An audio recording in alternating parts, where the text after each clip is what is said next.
Ladies and gentlemen, greetings from the very center of Eurasia. Today we call to your attention a tournament of champions, the AIGA Champions League quarterfinals. 4 teams will compete here this weekend. Team Modolfo, Team Leone, last season's finalist Team Nurmagomedov, and the reigning champions, Universal Fighters, to determine who will earn their place in the Final Four.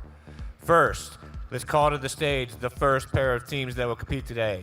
In the red corner, Universal Fighters. At 60 kilograms for Universal Fighters, Tamayev Magomedov.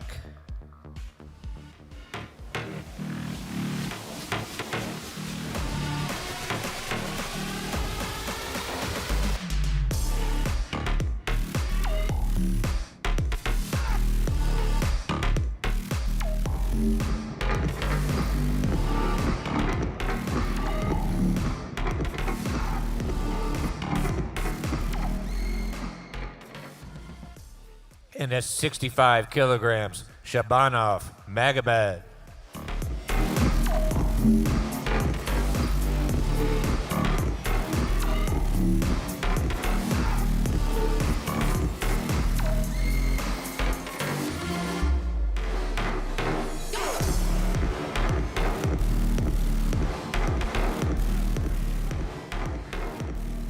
At 70 kilograms, Giancarlo Ibrahimov.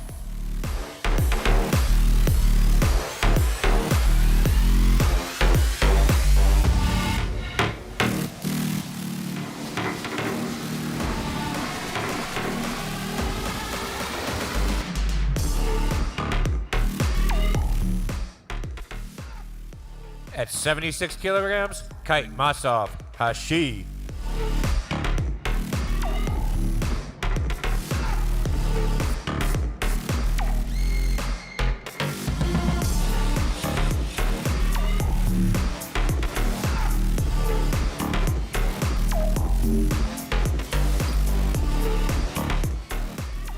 And competing at 83 kilograms for Universal Fighters, Adilov Abdul Jalil.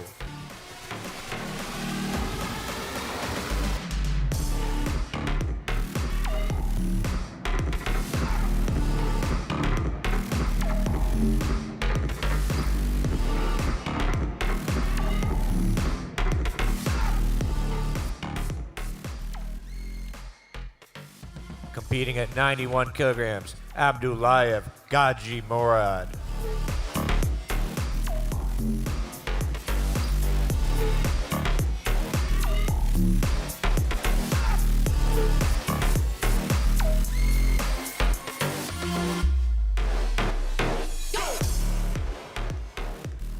And the 7th and final participant for Universal Fighters at 91 plus kilograms, Lukashevich Roman.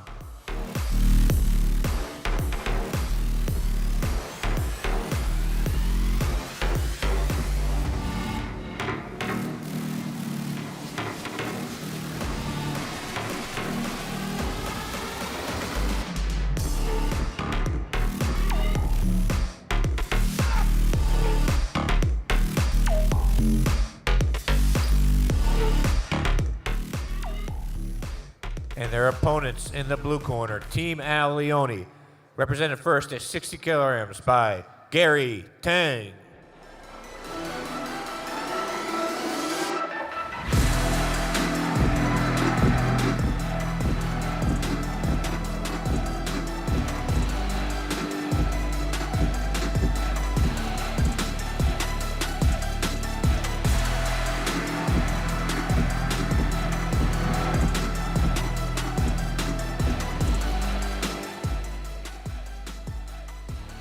At 65 kilograms, Daiki Yona Kora.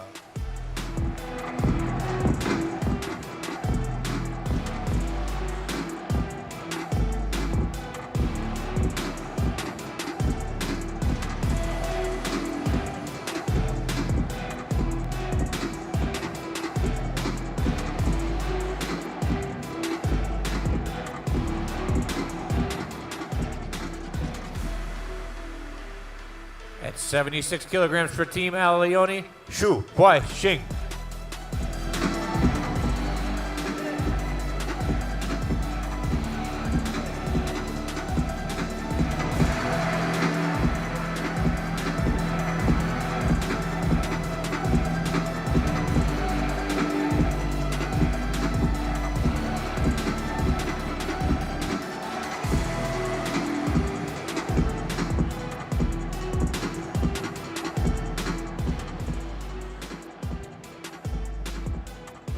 And at 76 kilograms for Team Leone, Asghar Hanai.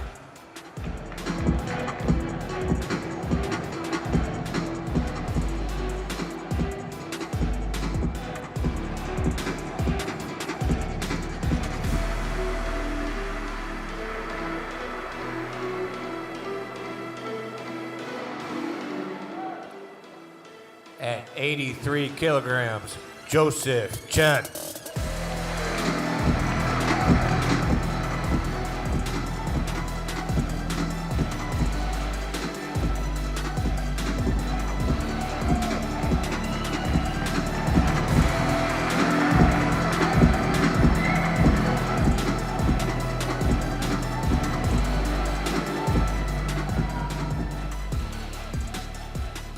At 91 kilograms, Kaya Rudolph.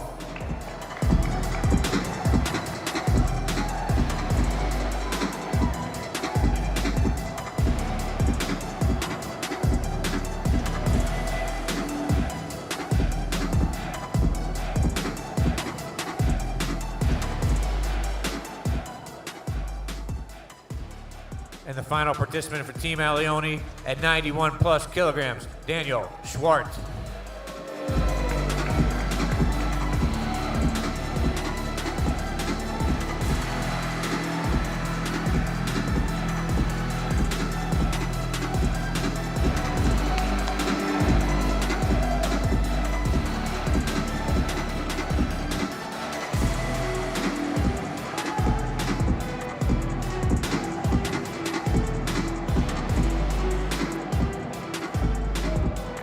Team managers can now meet in the center of their mat with the head official. We will draw the order of the weights.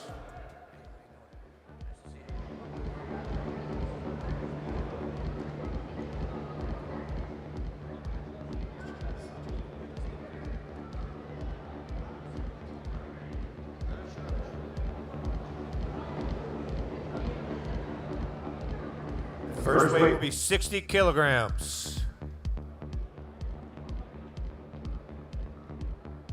Up second, 70 kilograms.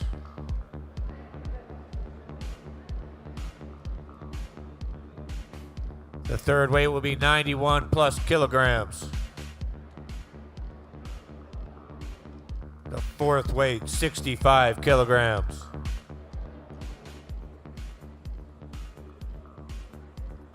The fifth weight will be 76 kilograms. The sixth weight will be 91 kilograms. The seventh and final weight will be 83 kilograms. 60 kilogram athletes can remain in the center. We will begin the AIGA Champions League.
Well, welcome to day 2 of the AIGA Champions League from Almaty, Kazakhstan. I am Hal Teague, joined by my partner Brandon McCachran right here in Kazakhstan, calling the action for the AIGA. Man, this is as good as it gets right here, right?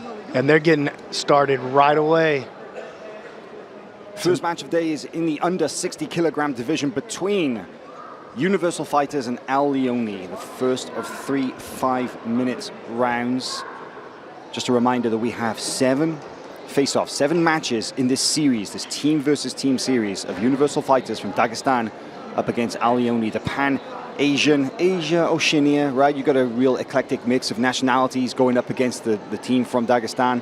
And we saw both of these guys yesterday, and I got to say, I'm going to say it right now, that Gary Tang from Singapore surprised me yesterday. I wasn't sure what to expect, and I was pleasantly surprised to see a really competent, very solid grappler in the wrestling who also looked really, really good on top. What do you think? What are your thoughts so far of not just this match, of course, but in general, everything we saw yesterday and how it leads into today? Well, I think we got a couple of major storylines heading into today. Number one, the dominance of Team Modolfo. Absolutely crushed everybody that was put in front of them. Won both rounds, 6 matches to 1. But really the more intriguing storyline to me, Howell, is who's on the bubble. All 3 of the other teams that are here today, 2 of these teams are going to advance. We know, or we're pretty sure at least, that Team Modolfo is going to advance. But who's going to be the other team that gets sent into the semis and the finals in December? Might very well be one of these teams. We got our returning champions right here, Universal Fighters. And just a quick reminder, if you are watching live on YouTube, on the FloGrappling YouTube channel, that these early matches are available for free, and we will at some point switch over. The rest of the broadcast will be exclusively available on FloGrappling.com. Look at this entry here. This is a nice work here from Nurmagomedov and coming up on top. He's going to get sweet points for that. But although I'm not sure it was right on the time that points were called, and I'm not sure that they've considered it a full sweep yet. But I just want to call something out. An interesting thing from yesterday, you mentioned about the narratives and the highlights. One of the most interesting things for me was the fact that we saw a recurring theme in almost every match in the early stages, was that these formidable grapplers from Dagestan were pulling guard. Fascinating. What's going on? Not what I expected to see for sure. And, you know, honestly, that may have been what led to some of the lack of success that they had against the Modolfo team. I really thought that we might see them come out, try to play the rule set just a little bit, because, you know, the only way to score in the first 2 minutes in this rule set, each match is broken down into 3 5-minute rounds, and the only way to score in the first 2 minutes is through a takedown. You get 2 off of a takedown. And I really thought we might see some of these Dagestani athletes come out, push for the 2 points early, and then, you know, maybe try to skirt the rules. We didn't see that at all. We didn't see that at all. They came out and look at this right away. So forcing the stack pass, gets back exposure. Tang is forced to bail to his knees. He's going to this turtle position. That's not a scoring position for the man on top. He needs to get to a top body pin to score the points for the pass. But he's got a rear body lock from the back here, and I think it's pretty obvious he's trying to break it down and maybe get to the hooks. Tang just showing why he's such a tough grappler, though. He put up some serious fights yesterday. I really thought that he won his matchup against, what was it, Breno? Yeah, it was Breno Correct. Peterson. Oh, look at this. First hook is in right now for Nurmagomedov. Can't quite see from this angle if he's working on the neck. Oh, we see we've got Tang has got a hand in. It's not an impenetrable defense by any means. It's very Single possible hook, to get the choke. yeah. Now we got one arm around. Oh, he's going to make a push for it. Oh, Not we could see a super deep, submission. but strong. He's still blocking the hook. It's over the jaw. Oh, this now is it's much more into the neck. better. Tang. Oh, I think he's going to get that one. Howell. No oh, hooks. he's making a move. Tang showing his heart. He gets the tag. Oh! Nurmagomedov of Universal Fighters gets the submission via rear naked choke in just over 4 minutes of the first round. And the champions coming out making a strong statement.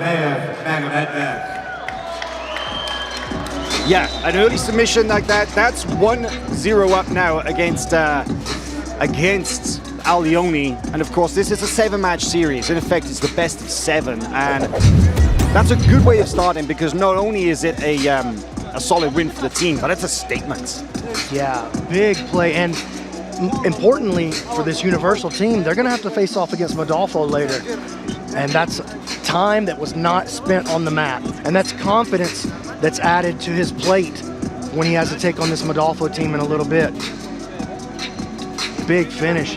You know, I like the way that he dropped off. He gave up the hooks, but he stayed so tight on that neck. The Italian had absolutely no way out. Finish with no hooks, Marcelo Garcia style. Look at, and Tang, he held on for quite a while. I thought he was going to survive, but the choke just kept getting closer and closer to the throat. That's a big squeeze on that neck right there. Listen, man, you get these Dagestani guys squeezing on your neck. That's not a good day at the office. I mean, we've seen it. They don't mind choking over the face or over the jaw, the mandible strangle, as it's sometimes called. You know, it's just as an effective choke as around the neck. Take place at 70 kilograms. Up first, representing Universal fighters, Giancarlo Bodoni.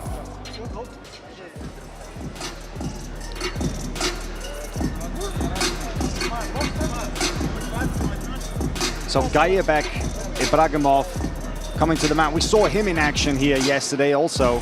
Giancarlo, a very capable athlete, actually. We mentioned as well that he was a medalist in the ADCC European trials. That's right. And representing Team Leone, Shu Huai Qing. Shu Huai Qing from Shanghai, representing Team Leone. Had one match yesterday against Fabricio Andre, was the victim of a particularly brutal-looking shoulder lock from the triangle. I feel, though, that he's going to want to come out and try to redeem himself today here in this second day. He'll have two options because, of course, in this team series, it's 3 team matches on day 1 and 3 on day 2. Now, Team Leone will compete twice tonight. They are competing against Universal fighters in the first round, and then the second series will be Leone against Team Nurmagomedov. Now, here's the question. Is that 2 for the takedown, or will they consider that a guard pull by Giancarlo? I don't think they're going to give him the 2 since he didn't initiate. Oh, here it comes, though. There it is, indeed. Yeah, there was a little moment. Actually, they've got an instant replay on Matt's side right here, and the judges made sure to check it before giving those points. I like that. I didn't expect to see the counter. I'm sorry, I didn't expect to see the counter wrestling from the Chinese athlete. Beautiful duck under, make his move, just countered with a great duck under. And now we have the Dagestani athlete on the bottom. But that's, as surprising as it sounds, it doesn't seem to be as much of an issue for them as you might think. Yeah, although they were very comfortable with it. This grip, though, from Qing on top, that's an annoying position to get caught in if you're on bottom in close guard. Yeah, he's preventing the Kimura with that grip, but also if he can peel that hand out just a little bit, he could really put him into a bind, maybe do that trapped hand Sao Paulo pass. You know, I think that the Chinese jiu-jitsu scene is really not very well known or well understood by the rest of the global grappling community. But, I mean, we've seen Joseph Chen in action. He's one of the higher profile, sort of up-and-coming Chinese athletes. But beyond that, I mean, there are very few names that you can really point to as examples of world-class grappling. So, you know, Qing has an opportunity to kind of get rid of that stain from the submission loss yesterday here against Giancarlo.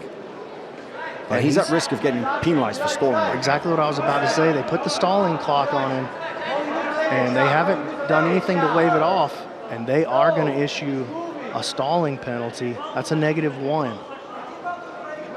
Yeah, these penalties are not penalty points. It's literally, it docks you a point. Like the score will stay 2, but at the end of the match, it'll get reduced and adjusted for those penalties, those negative points. Really committed to this close. Oh, uses the close guard to get the body lock. He'll get the reversal out of that. And now that becomes a big score because that negative point. It's not even, he's 1 up. It means we're not negative, we're not tied anymore.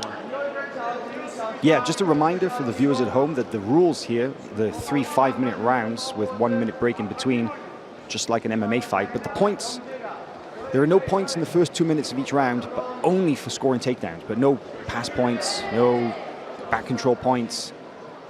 And then the method, the match, if the match goes the 3 5-minute rounds, it's who won the most rounds. You can win 2, you can lose 1, and you'll still win. You can win 3 rounds in a row, but a submission will end the match at any time. And now we see the second time here tonight. Universal fighters are on the back of their Leone opponents. Ferocious guard passing, just relentless. Use that double unders to expose the back, and then made a nice movement to score the back points here. That's 3 for the back right now as well. He may not officially. Oh, I see another triangle. No, he doesn't get it. Wow, Chen was able to just about find a way out before those points were awarded. They did end up giving the points, though. Slow to come on, but well, let's see if Chen can get past the guard. He might be able to get 3 of his own, and then there's only a one point difference between them. A lot of action in this one. High-scoring match, back and forth. Thinking about this Darce choke, maybe switching to an anaconda here. Arm in guillotine. Yeah, he's trying to reach deep for that Darce. Not there.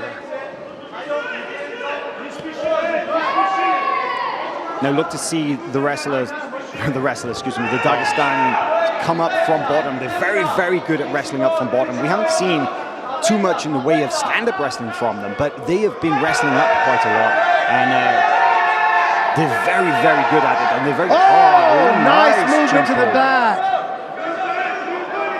He has the arm trap. He's not gonna score for this though, is the thing.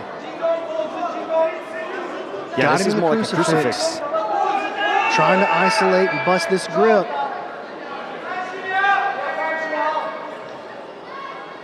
I mean, with 20 seconds left in the round, you might want to think about trying to make a move to score those hooks.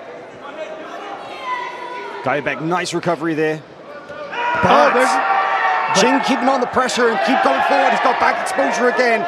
Time will run out, but man, the momentum has shifted completely in this match.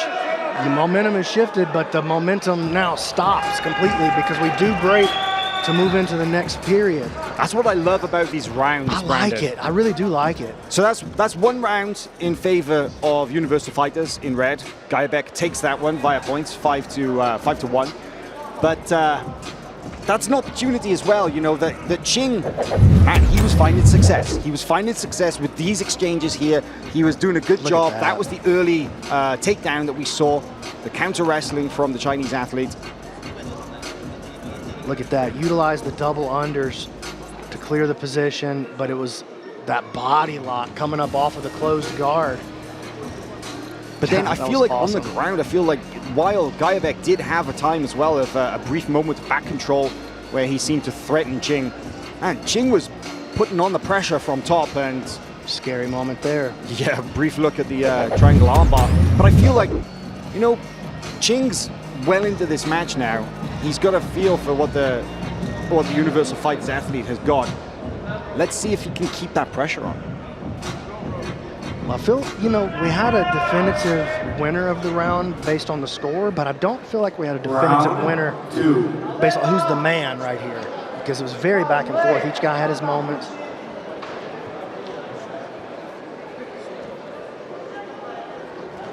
Just shooting that double. There's a nice shot from the outside, but good awareness and good sprawl from Chen in shutting that attack down.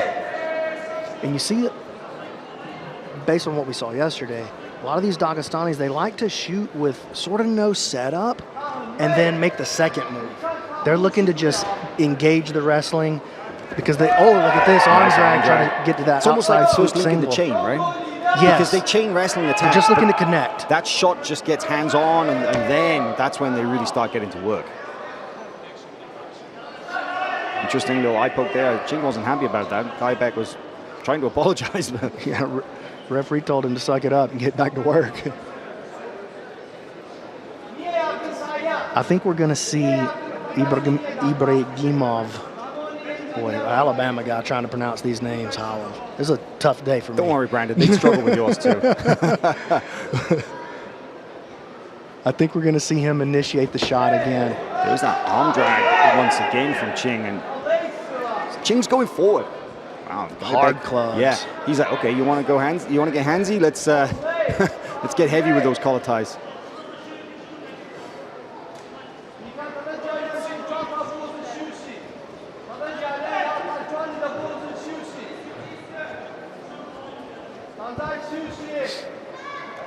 Approaching the points period. We got about 20 seconds left. Again, we have a points period, but you can score in the first 2 minutes, but you can only do it with a takedown. You want to take a moment to explain the guard pulling rule to them?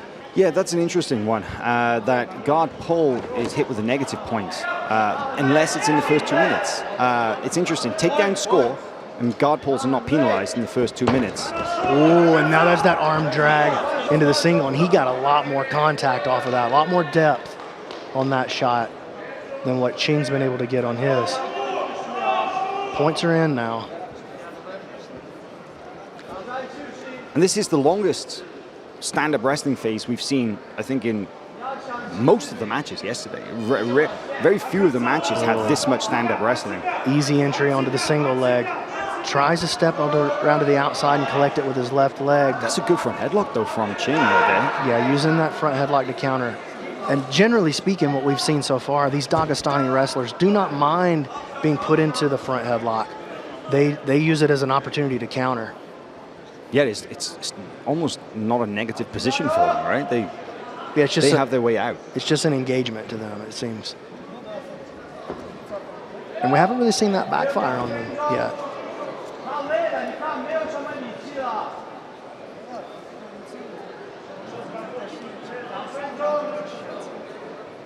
What do you think about this interlocking fingers kind of grip from the stand-up wrestling? Are you a fan or not, Brandon? I think it's got its moments, especially. Oh, look at that! He tried to use that grip to pull him forward and get into the duck. We may see him try another duck here from his knees. Really tries the slide solid by. sprawl from Ibragimov, but kind of feel like he was trying to push him off the stage there. We saw that a couple of times yesterday. Sousa took a big drop right on his head, right here in front of the table. But to answer your question about the interlocking of the fingers, I don't mind it. You know, it's not some people might consider it dirty, but there's a time for it. Another eye poke.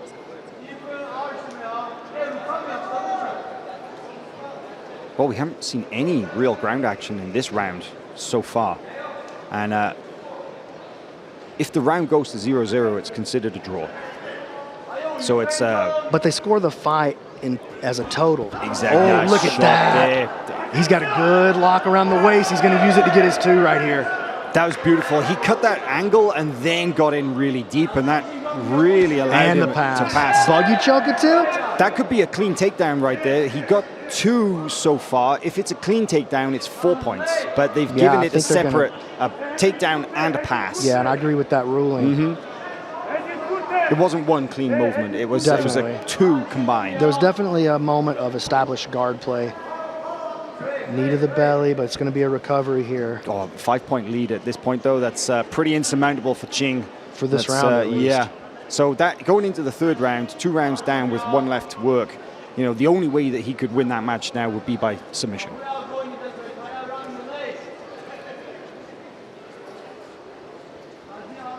Controlling the front head now. Ibragimov. Oh, he's got a DAS. Looking for the DARS. He's going to get, its time is short, but he could, he's about to tap.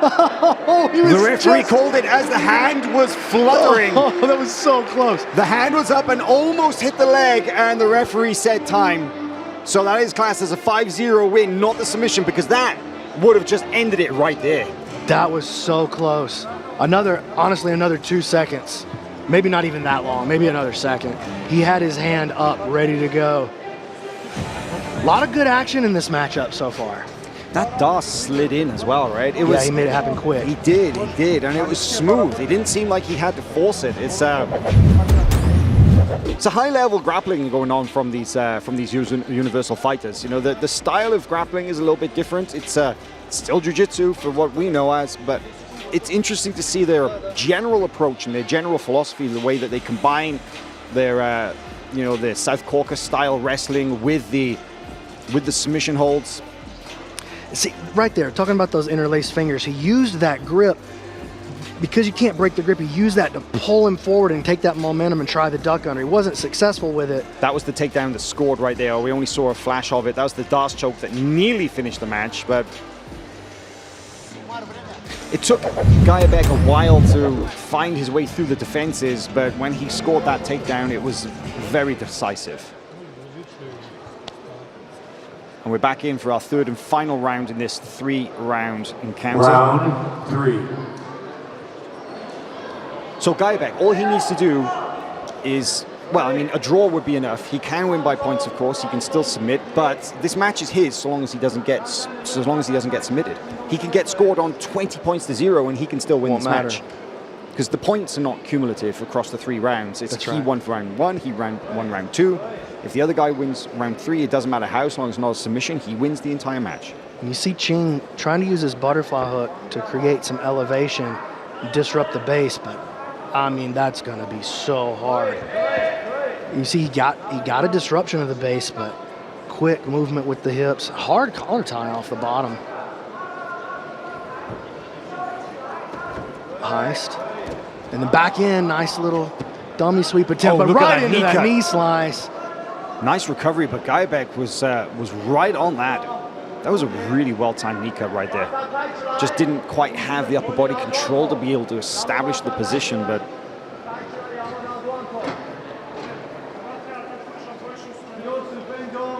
I think we're probably going to see Ibragimov maybe get hit with a stalling penalty at some point in this matchup. There's no reason for him to push. He just has to stay safe, keep himself from getting submitted. Like you said, even if he gets outscored 100-0 right here, he's going to win the match 2 rounds to 1. So all he has to do is just make sure that he does not get submitted. But to his credit, though, he's pushing forward. Here you see him kind of sitting back on the outside, just a little ankle control, hand on the hip. Got to watch that straight arm there on the hip. That could turn into a problem quickly. And we've seen Chen try to pull him into that chin strap position. Now shoulder crunch. Nothing going though. Ooh, elbow to the skull. Shoulder crunch on the other side. Trying to create the angle here. We see him stepping all the way up. Oh, he's got the foot through, woven through. Oh, great counter. Just was like, nah, dude, that's not going down like that today. And he's going to use the offensive attack to pass the guard. That's nice chest pressure. Yeah, 3 points on the board for Gajabek. Defended the submission attack. Straight into this heavy position, and this.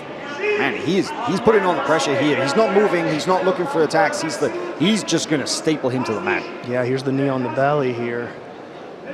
Oh, he's moved back to side control. Got a far side underhook over the top. He could step over for the armbar, but I have a feeling, I'm not so sure we're going to see him just give up position so easily. And we might see him move towards a north-south choke right here. Actually, I think it's going to be a DAS. Look at the way that he's stepping around. Crusher.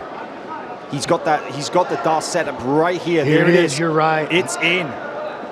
Oh no, that's good work from Chen and getting his elbow back across. And flattening his back to the mat to really give himself an opportunity to pull the elbow back through. Good. Gajabek's looking for it again. It's a good frame. This is where it gets dangerous for Chen because he's going to get desperate right here trying to look for something. And that's going to open up big opportunities. Here's the front headlock, stepping around. Oh, he's got this power guillotine. Oh, man, guillotine. He's going to get it. There it is. That's like the seated katakatami style, the arm passed across. And getting it from top position. You don't often see it finish like that setup, but very, very powerful choke when applied. And Gajabek, after 2 very solid rounds, well, we talked about the momentum earlier and about how I felt like maybe Chen would be able to kind of, carry the momentum he built up in the first round into the second. It was the opposite. Gajabek, he started off slow and he just kept grinding and he just ran over Chen right through to the end. Yeah, he just kept the ball rolling downhill. Hits that power guillotine, and you're right, it's not something you see in traditional jiu-jitsu a lot, but anytime that a guy is scrambling to try to get back to a turtle, to try to grab up on a single leg, try to force his way back to a top position when he's got the pressure on to score or to have the top position, it can really open up an opportunity for you to jump over on that power guillotine, and that's exactly what happened. Here's a look at some of the best moments from this match. And there were plenty, actually. There's lots of action in this match, I got to say. Anything that stands out to you here, Brandon? Well, it's just the consistent forward pressure of Ibragimov, and I was thinking we might see him try to coast. Here's that Darce choke. He attacked the head well the entire match. We saw him almost finish this Darce choke. We saw a good can crusher set up from side control into a Darce that was survived, and then it ended up being the head and arm choke with the power guillotine that closes it out. Okay, we're going to the heavyweights now. This is the over 91 kilogram division with Roman Lukashevich. Universal Fighters coming to the mat first. This is actually the first time we've seen him this weekend. He did not compete yesterday. It's not just a squad of 7. You can have multiple athletes per weight division if you want. We saw that from Modolfo yesterday. Up to a total of 10, yeah. But you can have an alternate for specific divisions. So this is Roman's first match so far here at AIGA. I believe we're going to see some alternates from the Leone team because I believe rumor is Kenta is out. Oh. That's the word on the street. So yeah, this is the first match here now for the Australian, Daniel Schwartz. Daniel representing Leone. Australian fighter. Plenty of swag. If he's got the game to back up the personality, then he's gonna be a handful. But as those Australians, they definitely they're known for their charisma. And the crowd really appreciates the showmanship. It didn't take much to get the crowd on his side. He just had to raise his hands. But Bardia is sitting beside me on my left here, and when Roman walked out, he bumped me with his elbow. He's like, "Hey, watch this guy." Okay, here we go. Daniel Schwartz in black. Oh, shot from the outside. Easy takedown. Low single style. That's a very quick 2 points. Looking like John Smith out there. The way he's wrapping up the legs as well. Ooh, he's going to sit back on the leg lock. Well, that's a powerful man. I do not want a guy like that touching my feet on any level. You know what I noticed, though? That was intriguing, the way that he sat back like that. He looked like he had control of the lower leg, but there was no leg entanglement. He just kind of sat back and was looking to like control leg first, so hands first, and then insert the entanglement. So Daniel was able to defend really easily. Curious entry, but it shows that Lukashevich I think he's looking for a quick win here. Well, and it shows that he's willing to sit back to the legs, and now that's an extra tool that Daniel's going to have to watch out for. And he's going to, look, is he playing for a berimbolo? Come out, shoot a low single, and then try to play for a berimbolo. That's a very, very eclectic game. I did not expect to see a guard versus guard kind of shootout in the over 91 kilogram division right here. These are the big boys. These are the heavyweights. Yeah, they thick.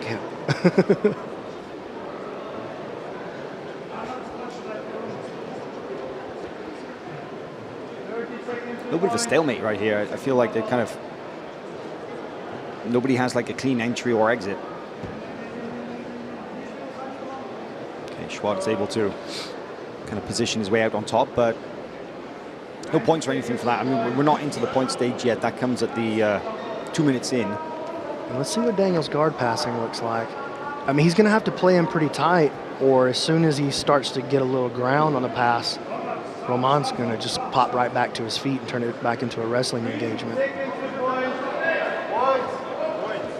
Oh man, that's interesting. Schwartz was biding his time. Yeah. He was like, you know, hey, I'm 10, 15 seconds away from points, and he was hanging out, waiting to initiate the guard pass until they called the points. A lot of activity, but really no progress from Daniel so far. That's an unusual grip from Lukashevich on bottom as well. And he's going to use it to enter Ashi. Outside heel hook. Oh, counter heel hook going. See, look at that. We call that a smooth criminal. Oh, and a nice little X-pass attempt from Daniel. A lot of activity. He's got into second gear now. There's a pretty slow start from Schwartz, and he's stepping his foot on the gas here.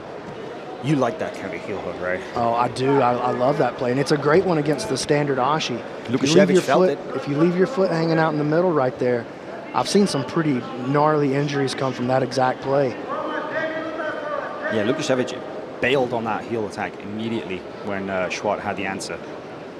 But you were right. You called it. You said that. You said that there was a good chance that if Schwartz made any kind of, elevation, then you could look to see Lukashevich going underneath for the leg entanglements, and that's exactly what happened. Got to watch out for this Estima lock here.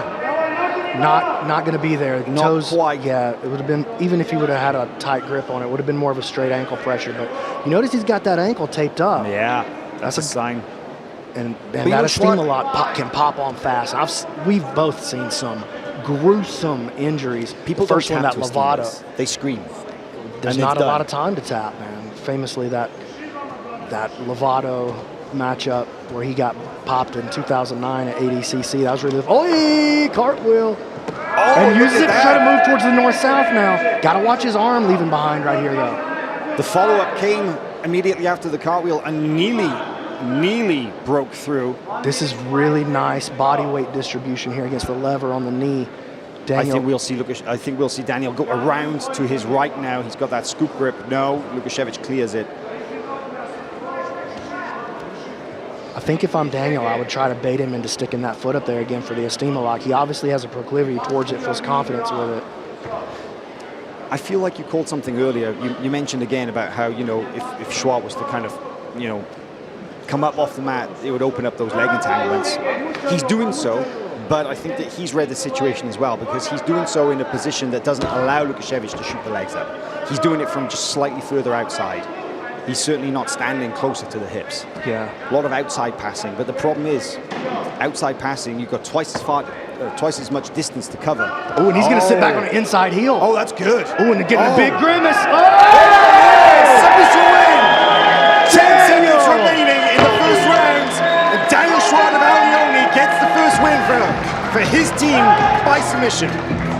That's a big moment for Team Leone. Gets them back in the mix. Now 2 rounds to 1. The winner, Daniel Schwartz. The score is now Universal Fighters 2, Leone 1. And he sat back with the grip on the heel first, and then threw that left leg the rest of the way across to complete the positioning and drive the power. That was a nice change of tactics, You know what I really like, man, is a really unusual leg lock game. It wasn't like a standard leg lock game that we saw from now. We saw the Estima lock attempt. We saw that smooth criminal counter. We saw then grabbing the heel and jumping into the leg entanglement position to finalize. Very interesting. Yeah, I feel like that was a big moment for Schwartz. We'll see some of the moments from the match here. A real shift in tactics, because he was pressuring with the guard pass for so long. He really waited until the latter stage of the 5-minute round to give up position, to drop back, and to potentially expose himself. Look at there that. You see it. There's the throw. Finish. There's the throw across, but it was the grip. Oh, man. You saw Lukashevich had his other foot involved, and it was saving him for just a second, but as soon, man, that was a very powerful heel hook. And Daniel's a big, strong boy, man. When he starts putting, perfect positioning with the hip against the lateral portion of the knee. And you're right, he scooped inside the knee. He already had the heel caught. He dropped back, and then he threw his left leg over all the way to the far side hip to finish that kind of, the position. Then it was just a matter of hips in, a little bit of rotation, job done. Take place at 65 kilograms. Up first from Universal Fighters, Nurmagomedov.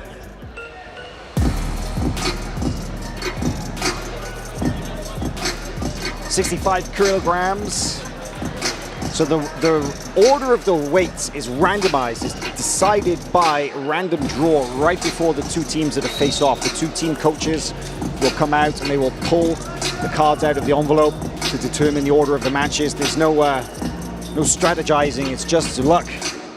But it adds an interesting element to it, doesn't it, Brandon? Because you really, you could be the anchor.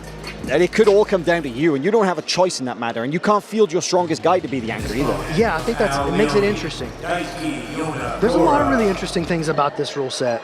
It's very unique, but I think that makes it kind of more fun in a lot of ways. Like, I love the best of 7 matchup. I don't mind the 3 rounds. I don't mind the short rounds either. I like it. So we don't get have time to the stall. luxury of both. We got a long match. We got a 15-minute match potentially. But you've only got 5 minutes to make it happen. And inside of the 5 minutes, outside of the takedown opportunities in the first two, you've only got 3 minutes to put points on the board.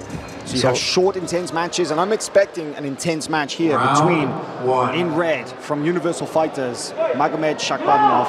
And very fast takedown, putting down Daiki Yonakura. He hasn't settled in yet. Now he gets him settled onto his hip. Yonakura of Japan being cornered by Kenta Iwamoto on bottom open guard. But I think that's smart. We saw that in the last match, that, you know, hey, the guys from Dagestan figured out, let's score early. Let's use our wrestling. Let's get the points on the board. We discussed that leading into this event. We were talking to each other a lot about this, that would be a smart strategy. And then we saw everybody pulling guard. We wondered why they weren't doing it. Oh, look at this knee cut. Beautiful knee cut. Using the control on the head. Hasn't quite cleared. I mean, it doesn't matter, I guess, because there's no points in just yet.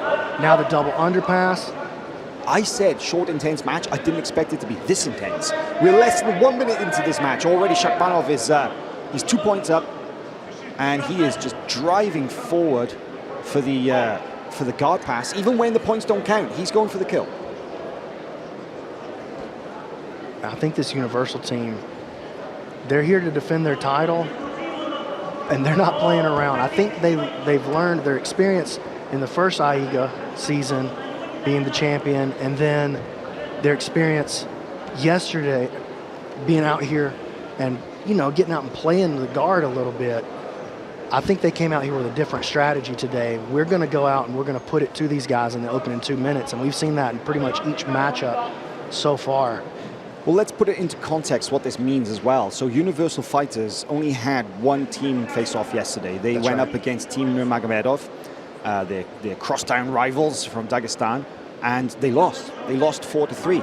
So the only way that they can advance through to the finals in December, where Battle Force and Acai Republic are already qualified, Team Modolfo is almost guaranteed to go through and to compete in December. You know, they've got one match later this afternoon, and that is against Universal Fighters. That's so, right. Considering that they are down one team match yesterday, this match here against Leone, they absolutely need to win it. And then the result against Modolfo, I mean, we're expecting the favorites Modolfo to take it, but if they could win. But if they don't, their performance here matters in who determines the second place. Well, I'll tell you something, Howell. If we see the Universal team come out against Modolfo the way they've come out aggressive and early, oh, look at this, making an entry on the leg. Beautiful work, disengaging. But if they come out and play Modolfo the way they're playing Leone so far, they're going to give those guys some real problems. Look at this. Oh, man. we've got hooks in. Shakhbadinov is a G. He's just out here running the show. 5-0 now, and flattening Yonakura out. Body triangle. Leg on the inside, though, and he's going to try to make a run at that. Shakhbadinov's got 2 minutes to try to close the deal against Yonakura Daiki. I'm going to just make an observation here that I've noticed in all 4 matches that we've had so far in this series. Choke going on across the face. I've sensed there's a level of intensity from the team, the Universal Fighters, that just wasn't evident yesterday. They seemed much more cautious against Team Nurmagomedov than they are against Leone. Absolutely. And I wonder if that was intentional and it just kind of backfired yesterday a little bit. Maybe they were more cautious because they knew more what to expect against the Nurmagomedov guys, that it was going to be tough. That's totally possible. And maybe they feeling confident against the Leone. Maybe they came out and they're like, no, we can do this. We can smash these guys. Excuse me, smash these guys. Smash. You know what I think happened is I think Coach got in their grill yesterday. Stop messing around. Yeah. Go out and get it done. And this is a perfect position for that Estima lock. And he got the stalling clock turned on him, which is interesting. Yeah. He's been working. Shakhbadinov on top. Although I think actually now it's a fair call. He hasn't advanced position at all since the Solon was called. He's really hanging back on the outside. Although now steps into the leg drag, and they're gonna wave that off, wave off that stalling call. Right as it would have been called, I feel. Heavy stack. Oi. Well, Yonakura weathered the storm earlier in this match, found his way out of the bad positions, and he doesn't really have anything from bottom just yet. Shakhbanov is not really risking anything. So I feel this is going to, time's going to run out. We're going to go through to the second round. Daiki really not even getting an opportunity to breathe, much less score. Zero. In that round. Shakhbanov came out, big dunk on the takedown right away. Back take. Had a couple of good looks at the choke, or at least at the face crush. Maybe not the choke itself. Well, it still is effective. We've seen it, right? We saw it today. We've seen that more than we've seen clean under the jaw chokes. Look at this, step around, pressure. And look at this back take. And we've seen that exact style of back take a couple of times so far, quick to the hooks. He read that movement really well, the way that he tracked the hips and rolled. Yeah, really nice work. Just expert grappling from Shakhbanov. Yeah, these guys, under 65 kilogram division, featherweights, they pretty agile, that's for sure. Yeah, I like the towel method method over here at Al Leone. Check out Coach's towel method. He's got a nice he gives it a crisscross. Yeah, crisscross and then snap, crisscross and snap. Well, one thing we should note, it is the height of summer here in Almaty, Kazakhstan. It is pretty warm outside. It's probably 90 degrees approximately. It's pretty warm inside this arena, so I'm sure under the bright lights and on this stage, the athletes are feeling the heat. So Daiki made a quick contact and guard pull this time. He didn't want to fall behind 2-0 right off the bat, because that really put him behind the 8 ball. Yeah, too risky to stand with Shakhbanov, considering how easily he scored that takedown in the first round. The problem is that from bottom now, Daiki Yonakura, he can attempt to sweep, he can attempt to submit, but one thing that we have noticed from the both Universal fighters and Team Nurmagomedov, man, you've got to be really good and really strong to be able to beat them with a wrestle up, because they're wrestling. You know, we've talked about their stand-up wrestling, but people maybe forget that their defense against wrestle ups is some of the best I've ever seen. And they're looking to counter wrestle. They're just looking to start the engagement and then make the next play, and that's where they're taking their scores from. Trying to force his way around to north-south. Got to be careful there. Lost his balance just a little bit. Less than a minute till the points. Nice inversion and recovery. From Daiki, gets a bit of an off balance, but again, Shakhbanov's base, so good. Knee shield from the bottom for Daiki. Using the shin against the shoulder to frame and keep Shakhbanov's pressure away from him. Started looking for an arm drag there. Here's an inversion, but nothing happening really. Shakhbanov leaning that weight in, using it to try to move around to this north-south. Nothing happening. Good guard retention so far in this round for Daiki.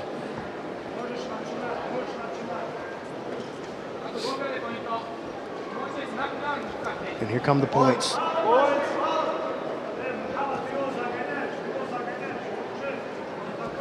Shakhbanov having a tough time dealing with that left side knee shield with the shin on the shoulder so far. Oh, nice quick play. Daiki does a really nice job of inverting and getting himself back into a guard position. Super flexible the way that he throws his legs up and over, and he's able to invert very, very easily. But yeah, every time Shakhbanov starts to gain some ground and steal some real estate from him, look at this. There's the inversion and right back into the guard. And he's hunting for triangles in these movements as well. But Shakhbanov is he's maintaining a certain level of pressure in every position that's really not giving Daiki too many openings here, right? Yeah, well, he's just not been able to establish meaningful grips. There's a triangle attempt, but nothing happening. Knee up the middle. Shakhbanov is kind of in and out, right? He's putting the pressure on. He feels a little bit of counter. He'll back out. He'll reset, and he'll just come straight back in. Look at the way he used his right leg to weave through and prevent that leg entanglement. And as the triangle attempt comes, he slides his left knee back to the inside of the guard, goes for the staple, and forces Daiki to reset. There's an off balance. Daiki taking some labored breaths here. Headlock attempt. Yeah, that's why it's so dangerous to wrestle up against these guys.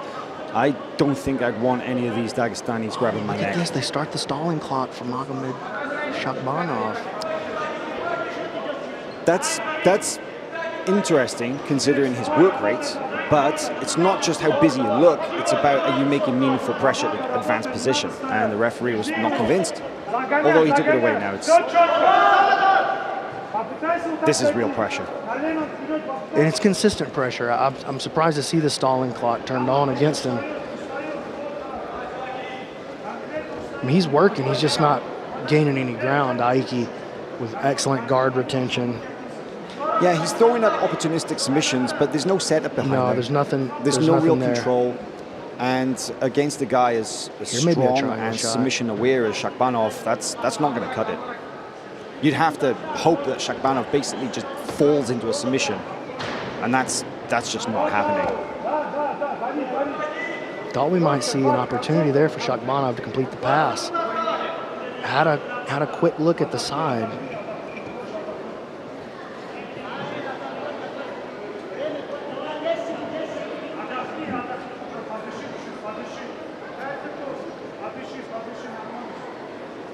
All right, here we go. Heading into the next round.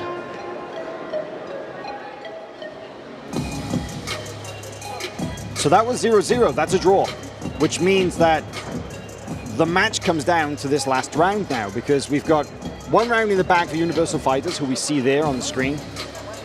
The Dagestan crew attending to their athletes, and here's a quick look at some of the best moments. Yeah, and this is almost the entire match right here. It was basically a rinse and repeat of this, right? Yeah, a lot of action from Shakhbanov trying to push for the pass, and a lot of Daiki almost getting past and then pulling that inversion to save his guard at the last second. We saw a couple of underpass attempts from Shakhbanov, but not able to get the score. But he kept a very high work rate, and I felt like Daiki was starting to breathe a little hard there towards the end of the round. But he looks pretty fresh, actually, coming back out.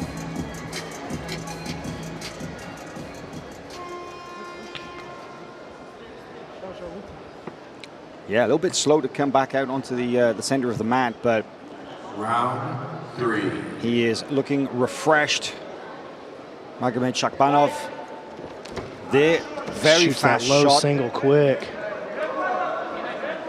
And he was signaling to the referee saying that the Yonakura pulled with no grips, which that's strong a penalty. argument. Yeah, yeah. Oh, no, it was oh, look at him sliding through for the march.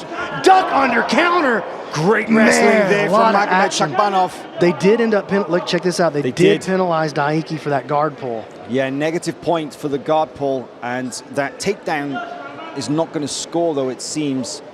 They called it a guard pull instead. Yeah. And then that was the right call. There was a sequence after that, though, after the guard pull. There was that scramble from the Das choke, and then you've got, Shakhbanov on top. But that's not a takedown. It's just establishing top. But the speed that he was looking for that Das, right? And the duck under, that just happens in a flash.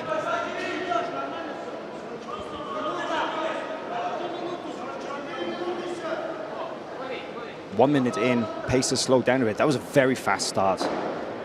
Shakhbanov's been all action. Daiki really been on his heels the entire match.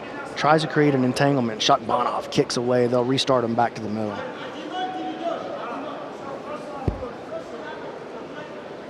Yeah, I'm just going to remind everybody that this 3-round match format.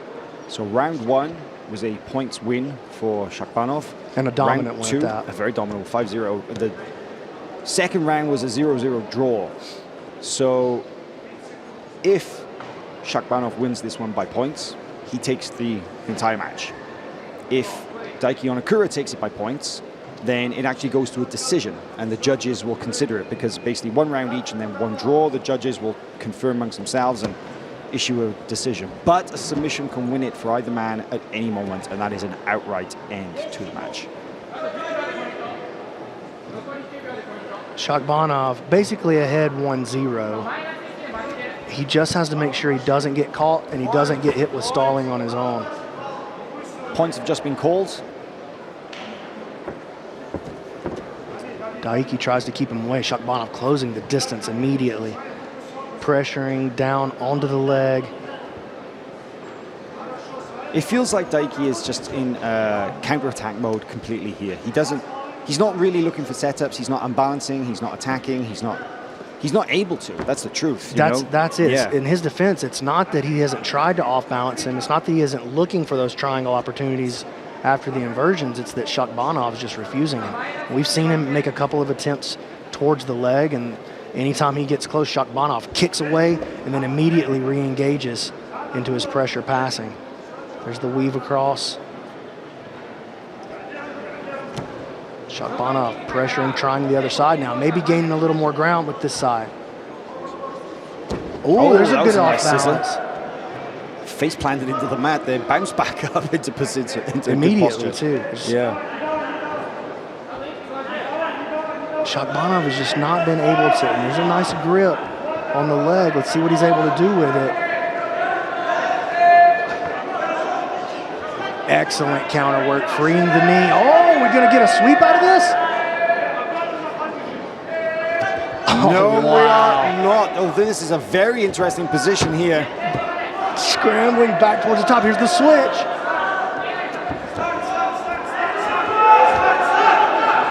He just refuses to stop. See, incredible work rate for Shakhbanov. That is where the Dagestan wrestling really comes into play. It is not just about takedowns. It is not just about reversing position.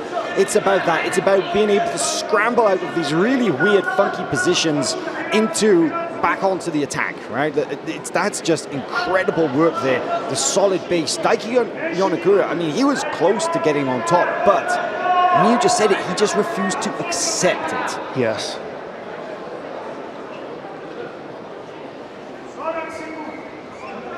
The vanquished is not vanquished until he considers himself so, you know.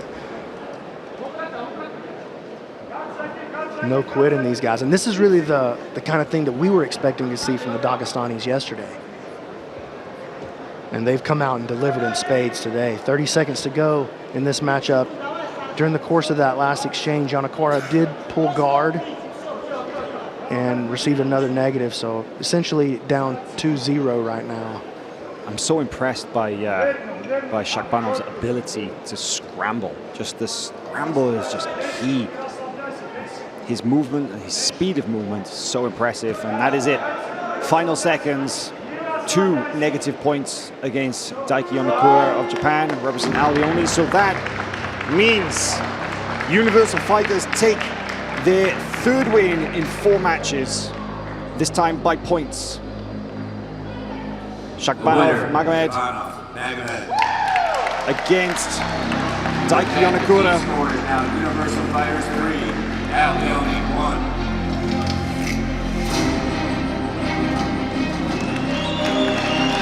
Oh, goodness. Oh, we got a showman. You know, they're pretty stoic people. We don't often see big celebrations like that from the Universal Fighters or for anybody from Dagestan. I think he understands that, hey, that was the significant win for our team. I went out there and I did our boys proud. I'm going to enjoy that moment. And listen to how the crowd responded to that. You know, it doesn't take much. The crowd, the people appreciate a little bit of showmanship. You don't have to get out and talk a lot of trash and be crazy or be disrespectful. Yeah. But just when Daniel walked out earlier and just turned to the crowd and raised his hands, they give him a thank you for putting on a show. When Shakhbanov gives us a backflip, it's a thank you for putting on a show. And this was that scramble. The scramble my was favorite incredible. portion of the match. Just refusing to die. I will not accept the bottom position. And this is what wrestling is all about. People think wrestling's about takedowns. That's what wrestling is. The way that he just hopped back off the mat there, it kind of reminds me when you get two magnets and you get the opposites and you're kind of trying to push them together and they just keep pushing apart. It was like that. His body would not settle on the ground. It would just, great work. Great work. Yeah, I thought it was beautiful. Shakhvanov. Beautiful. All right, we're into the 76 kilograms now. And coming to the mat first, Universal Fighters. Kaitmazov, Rashid.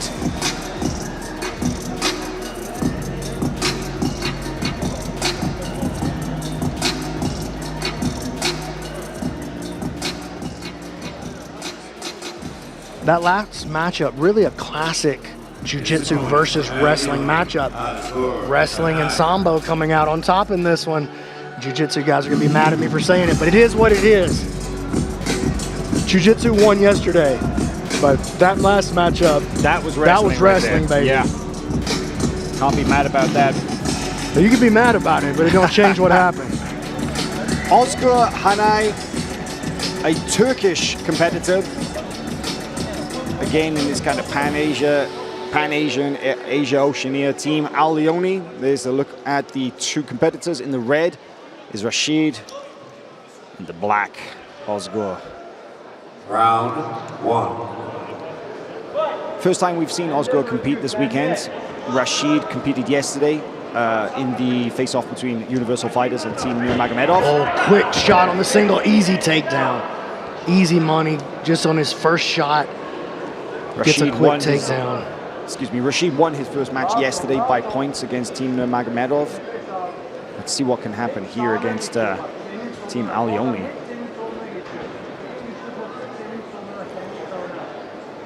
And this is really the style that I was expecting to see from Universal yesterday. Come out, get these easy takedowns, quick shots, get ahead 2-0, and then force the jiu-jitsu guy to play from behind. We did not see that yesterday during the Universal versus Nurmagomedov matchup, but that does seem to be the strategy today for Universal. And I'm telling you, Howell, if they come out and play Modolfo like this, they're gonna have a good shot to beat him. Modolfo looked unbeatable yesterday. This could be a lot more competitive. This is a totally different Universal. To me, this is a completely different team that we're seeing today than we saw from yesterday from Universal. And I think Universal Fighters have, I'm not going to call it a clear advantage by any means, but I'm just going to say they have the benefits of having seen the Modolfo guys in action twice yesterday, right? Because Modolfo, they had two rounds. They had a round against Al Leone and a round against Nurmagomedov.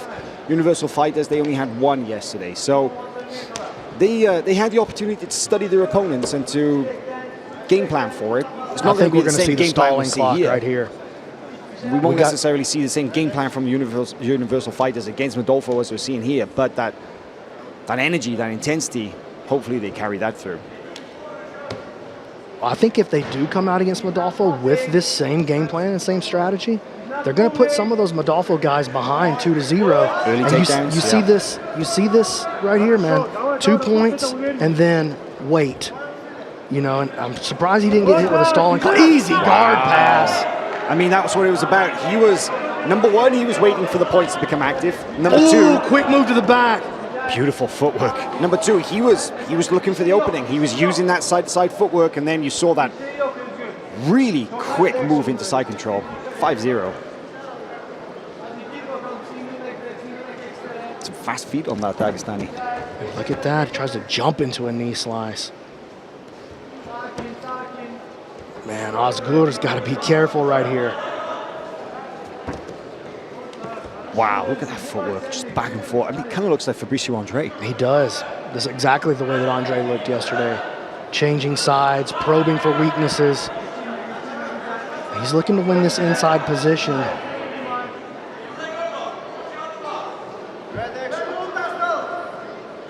Rashid Kaitmazov. There it is. Barring any injury, will actually face off later on against Team Modolfo against Cole Abate. That's going to be fun to watch. He'll have a hard time passing Cole's guard like that.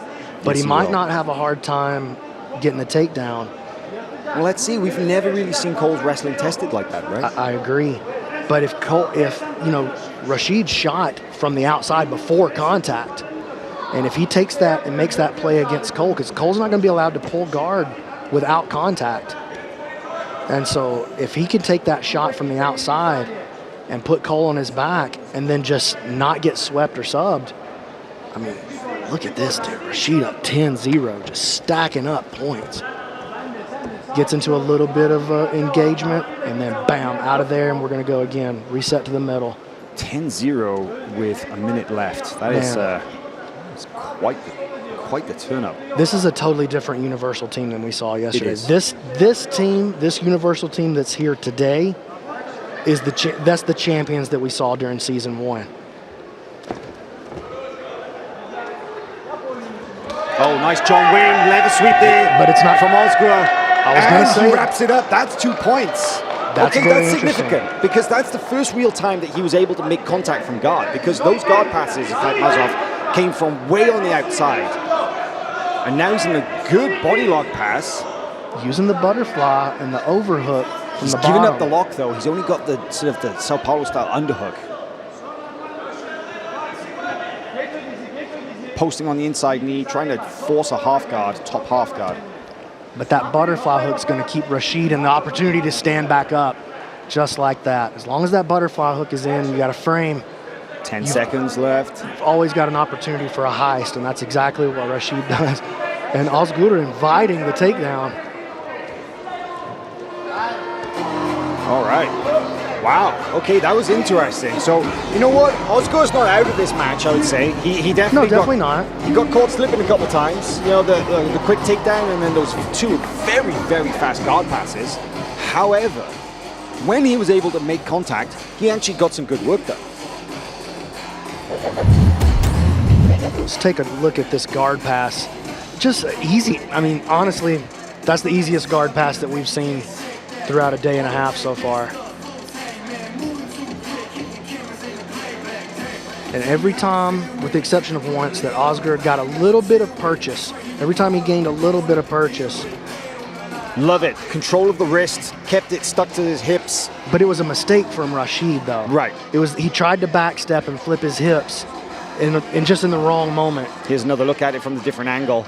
And I sort of felt like he conceded bottom, too. I felt like he conceded that. See this? He stays on his side. He can afford a 2-point. Yeah, exactly. Yeah. I'm up 10-0, dude. And so if he gets 2, what does it matter? I can just heist out. I get my butterfly hook in and heist out whenever I see the chance. Still, psychologically, that's good. It's good for Ozgur. But I think Rashid's going to... there it is. Again, very, very shot quick from the takedown. outside again. Oh, better defense that time from Ozgur, though. No He is takedown. out. No takedown points. Read the shot. He's baiting him. He wants him to come in. Look at the showmanship. I love this.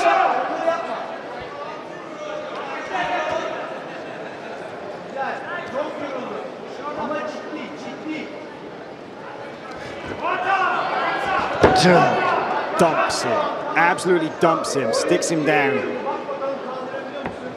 One thing I'm going to say, though, is this, is that it is not uncommon for some athletes to face some of these Russians, some of these Dagestanis, and to get a little bit intimidated. That is the truth. You know, some of them, they kind of meet those stone-faced kind of guys, and, you know, just very, very physical, and they get psychologically beaten before the match really gets underway. You've got to say this about Ozgur, he's enjoying it. He's enjoying the encounter here. He's losing, but he's like, come on, bring it. That's fighting spirit. Rashid, very explosive athlete. Every movement that he makes it's almost like violent. Yeah, it really is. There's no finesse. I mean, it's sophisticated technique when it's executed, but it's not pretty. It's just like you say. It's just explosive. It's decisive. It's beautiful technique executed with authority.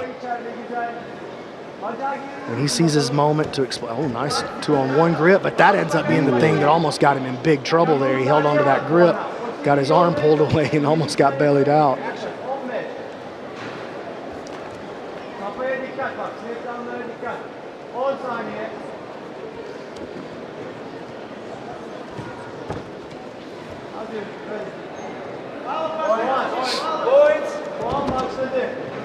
Rashid, again, just quickly making a move to the inside and then back out.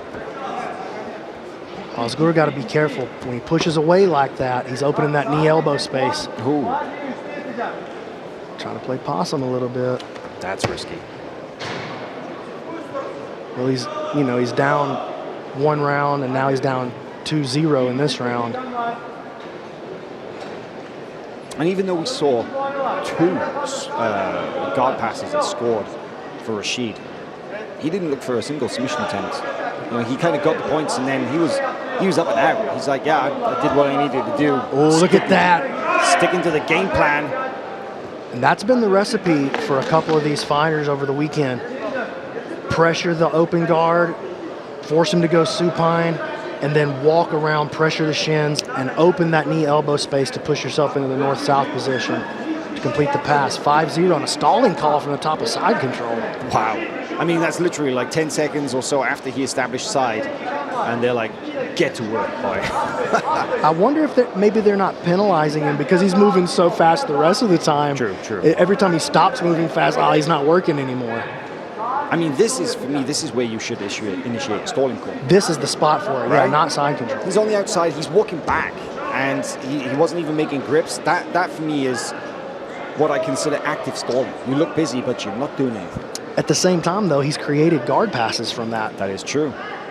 Sometimes that's how you create the openings. You move, your opponent moves, it gives you the opening you want. He's passed the guard like that 3 times from that disengagement. Yeah, that's a spot to start the clock. It's not a stalling call. They're turning on the clock right here. They're like, hey, man, you got to get something going. And I like this stalling clock. Me too. You can't see it on the screen, but off to the side of the mat, there is a 20-second countdown that appears on the scoreboard. And if the referee considers the athlete to have moved to improve his position, as we've seen right there, then the stalling call gets wiped out. But if he doesn't do anything at the end of those 20, that's a negative point. There's the point right there for the pass. 3 more. Yo, Rashid Gaidamazov is a bad dude. That's a bad boy. I think Cole Abate is going to be paying very close attention to this match. He better be. And he better be thinking about that opening 2 minutes, especially that opening engagement, because we've seen Rashid come out both rounds and go pop, get that hard takedown early from the outside too. He's not doing it from a tie. He's not doing it from a grip. He's making an explosive shot and getting the takedown from the outside. It's like a sprinter off the blocks, right? Yes. And it's not just him. It's his whole team. They've put that strategy to good work. Shakbanov as well. He had some great plays like that. But Rashid really looking like the king of this bunch so far. Well, that's 2 rounds for Universal fighters now. This last round, Osgur needs a submission to win it. Here's a kind of look at the early takedown. He was able to stuff that one and then roll out of danger. Not so lucky. Not on this time. one. In on a deep double, turns the corner, goes for the trip. Oh, this is the one that he escaped. He tried to hop over it. Got a little. If he hadn't got greedy trying to hop over to the back, he would have probably completed that takedown. Look at that. Just so quick with his movements. Supple hips. Yeah, Osgur is much like in the last match with Giancarlo versus Shakbanov, playing any kind of guard, just unable to get a grip, a solid grip, an effective attacking grip against his opponent. And that can be the problem with jiu-jitsu sometimes. It's almost like a counter-fighting sport. Passive-aggressive. Yeah. But no, that's the whole point. The initial strategy of a lot of jiu-jitsu athletes was very much use your energies, use your opponent's strength against him, let him try and get to a good position and then submit him in the process. And that's not always the best strategy. Sometimes you need to be the assertive one. You need to put your opponent on the back foot. You need to put him down, take him out.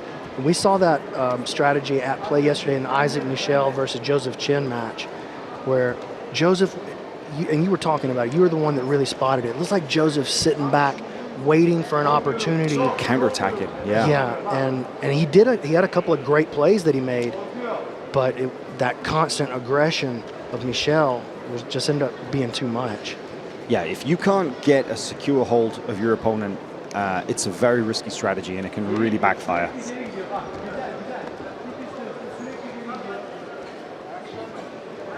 This is different, though.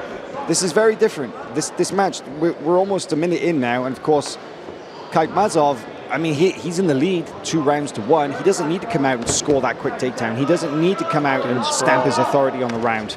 Oh, look at the counter wrestling. Counter wrestling. Oh, that's a clean takedown. That's going to be 4. 4 points. Takedown into the pin. They only have 2 scored on the board for him. Only after the points come in. Oh, that's interesting. During the first 2 minutes, a takedown's just 2. Doesn't matter what kind of takedown. That's a little quirk to the rules that I didn't understand. I appreciate the clarification from our ringside officials here. It's nice having the actual judges right here beside next us. To us. Yeah. They'll be like, listen here, redneck. It's not the way it works out here. Well, that's the thing. It's a new and a unique rule format that these guys have worked very hard to develop. And it's not just us who are getting used to it. It's the competitors as well. Oh, man. Rashid's going to try to vice him right off the bat. He's like, man, I don't need these hooks. I'm just going to go for your teeth right away. Not the first time we've seen that work tonight. Yeah, we saw a choke earlier today with 0 hooks. Yeah, Magomedov versus Gary Tang, who just had a real good, almost bulldog-style grip around that neck with the rear naked choke and dropped the hips off. No hooks necessary.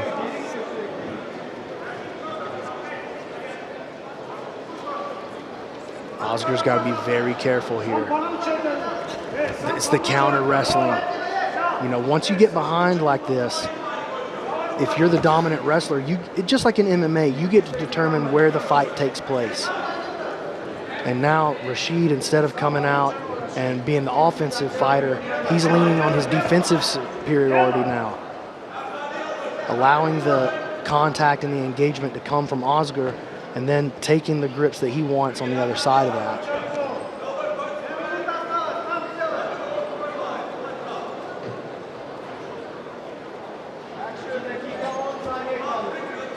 Level changes, and now there's a contact and guard pull, and that's going to be a negative to Oscar.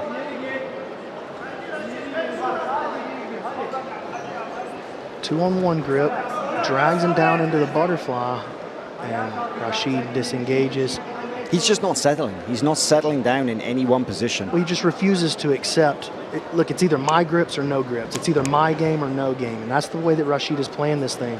Classic wrestling mentality. And it's very frustrating for the guy on bottom, though, right? This, you know, we were talking about when should the stalling come. This is when the stalling clock should be turned on, because Rashid he's getting in, and then he's pulling away, waiting, get in, pull away, wait. He's going to try to push across and complete the pass here, and he does. Nice. A little bit of a grind, this is a dominant little fighter, bit of a pressure pass there, slow burn, but sinks down into the side control position, and Oscar's not even really attempting to escape right here. Yeah, I feel like he's a little bit psychologically defeated at this point. Stalling clock just got turned on. I like that they're willing to throw that stalling from top, from any position. Absolutely. I remember there's a really good example of people complaining about Gordon Ryan when he competed in quintet, and they started calling him for activity when he was on top in mounts. But hey, you know, it's a short round. We need to see action. So Rashid, again, it's either my grips or it's no grips. They will do anything to get out of danger, right? Single leg, easy takedown. Oscar's going to look for that lever again, the knee lever. Rashid, outside of some of the activity we saw from Modolfo yesterday, in my opinion, this is the most dominant athlete that we've seen on the mats this weekend so far. He's beyond impressive. And I love his style, man. My only observation would be I would like to see a little more in the way of submission attacks from those top positions that he's got, but you called it, man. I mean, it was, I think it was 10-0 in the first, it was 8-0, and then 7-0 in the final round. That's about as dominant as you could hope for. He submitted him mentally. Yeah. When you saw just the last minute there, Oscar really had just conceded that there was just no way that he could take it. And if you can beat a man mentally, to me, that in some ways, that's even more powerful. And a big statement so far by Universal Fighters. Yeah, that's it. Universal Fighters have defeated Leone in this team series. 4 matches now. The last 2 matches do count though, because should there be a tie to determine second place, they look at various criteria. They look at the number of individual wins, and then they look at submissions to decide. So the next 2 matches are by no means, you know, over and done with. The results can go either way, but it's really going to matter. It does matter. We've got to send 2 teams through to the next round. A lot of people, and me included, feeling like Modolfo is probably a shoe-in to be that first team, but Universal is fighting to make sure that the defending champions are still standing when this weekend is over. And man, we're just looking at some of the action and the replay here. That was about one the of my best submission favorite attack athletes I've seen all weekend, man. Yeah, Kaitmanov, really impressive. Great footwork, great movement, great wrestling. Very dynamic. Here's that easy single leg he picked up and put him down. Hand raised.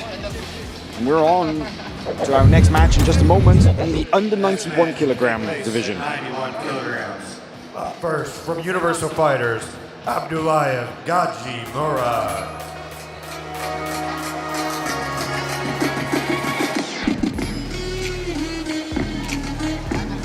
So Universal has sealed this team matchup. They've got 4 rounds to 1 in their favor so far.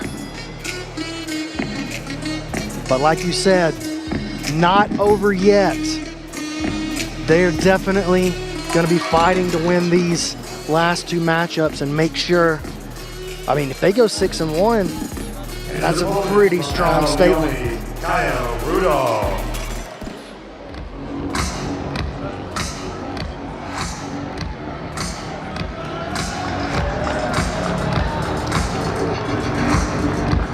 Rudolph yesterday against Luke Griffith. And Luke just that was a rough one. Absolutely dominant. Kaya totally undersized to be competing in that over 91 kilogram division. He competed ADCC trials in Australia at under 88. But now in this under 91 kilogram division, that's more his size. You can see that he's physically matched up. It's much more even against his opponent here, Abdullayev Gadzamurad.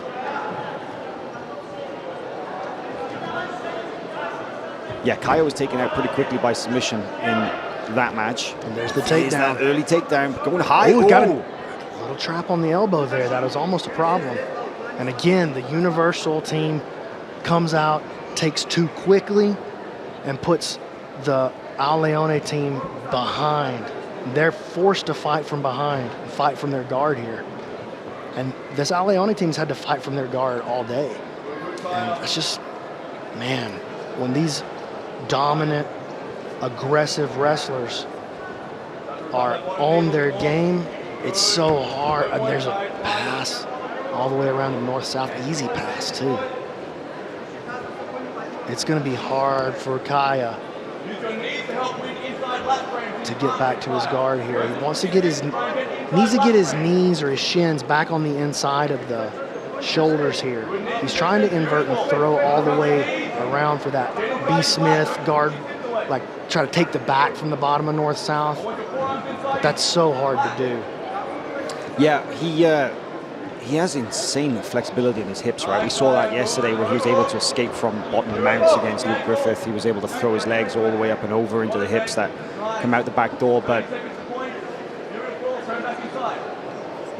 Abdullayev now settling back on top of this butterfly guard. Check out that head position. Puts that rhino horn right in the jawline.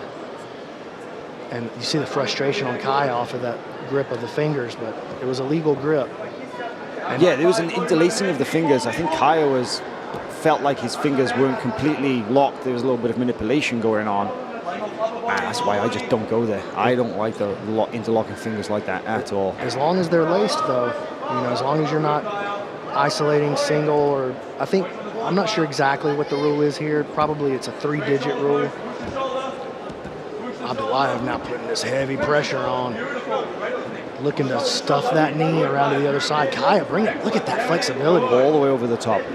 Bringing that foot around to stop the guard pass. Yeah, he's got the right foot in the shoulder. There it is. You can see it's up and over the top of the head.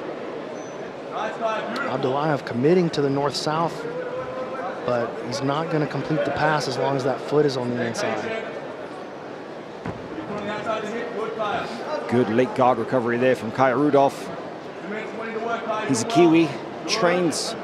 He's a bit of a vagabond. He's one of those guys who bounces around a lot. He trains extensively with Craig Jones in Austin, Texas, in the B team. Spends a lot of time in Australia. Maybe trying to set up this shoulder crunch and try to turn it into an arm drag on the other side. Yeah, he's kind of going for like an overwrap stroke hybrid arm drag, but I don't know if that's a good idea to pull Abdullayev on top of you like that. That heavy, heavy pressure. Well, you know, by being up 2-0, Abdullayev forces him to do something. Yeah. I mean, what are you going to do? You can't just lay back and lose 2-0. You got to start taking some risk. And it's those risks that open up the opportunities for Abdullayev. That's the beauty of wrestling, by determining, by forcing the fight where you want it. It forces the other guy to have to try to take some risk from the bottom position. And that's where the opportunity is opened up for Abdullayev to try to slide to the back or slide onto a front headlock and get the finish himself.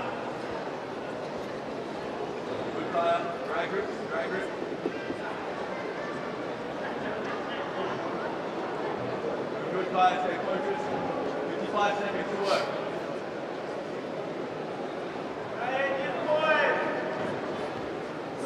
Yeah, the clock is just running down here, and Abdullayev's, he's not risking anything. He's not going crazy and trying to pass the guard. Yeah, and I wouldn't be surprised if we don't see the stalling clock get especially turned from on this here. position. Yeah. Yeah, and There it is. Yeah. He's just got his hands tied on the inside of the shoulders. It's 2-0. There's 15 seconds left on the stalling clock and only 20 seconds left in the match. So even if he does get the stalling call here, it's not going to matter. He's going to come out on top of round one. And I feel like we're seeing some frustration from Kaya. He tries to move into like a faux rubber guard position, but They did award the negative point, by the way, so that is it. Now, even though it was 2-0 for the takedown, it actually is going to end 1-0 for... Yeah, Abdullayev scored early and then was kind of content to kind of hang out on top of Kaya. Again, we saw that strategy now a couple times from the Leone guys, that very passive kind of counter-attacking style in the face of the Dagestani pressure. and it's not working out for him. It's really not. It's really, really not.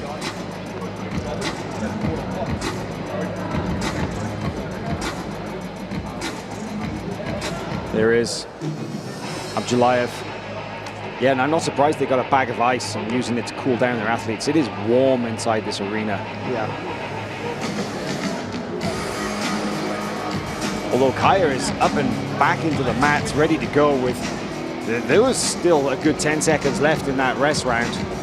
Well, you know, his coach has got the superior towel waving technique. It's very clear. That's what it is.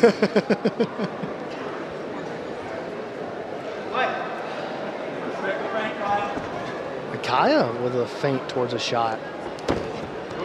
Contact and guard pull. So that stops. This makes it much more interesting because it's not going to start the match, the round off 2-0. Keep working. He's going to get a penalty when he plays that same game. Keep working. Forearm across the throat. Kaya playing with the overhook here on his right side. And we might see the stalling clock get turned on here in just a second. Referee taking a close look.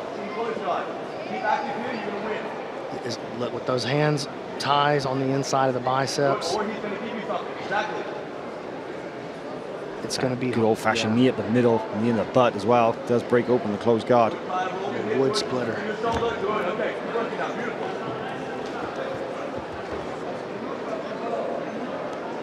I'm surprised that we're not seeing any lower body entries from Rudolph. You know, that one thing you hear a lot is that kind of that dilemma. They call it the dilemma, right, of attacking the upper body to open up the lower and vice versa. And we're not seeing that. We're seeing quite a sort of one-dimensional approach. And chin, look at him using his chin on the face.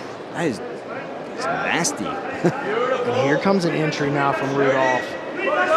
Out. Oh, he's the Gets the screen tap. Huge inside heel hook win for Kaya Rudolph. out of nowhere. And you called that, Howell. You said, I'm surprised we're not seeing the leg entanglements. Well, maybe he heard me. I don't know, but big submission win there for Leone. They won't go through necessarily. They've lost the team battle, but that submission win right there, that is something to go home feeling good about. That was an incredible entry, man. I can't wait to see that one. I got to get a look at that entry on the replay here. Ooh, and Abdullayev limping off to the side. I wonder how that's going to affect him for round two. I think they may have to bring an alternate out for that one. Abdullayev is, oh, here comes that Russian cold spray.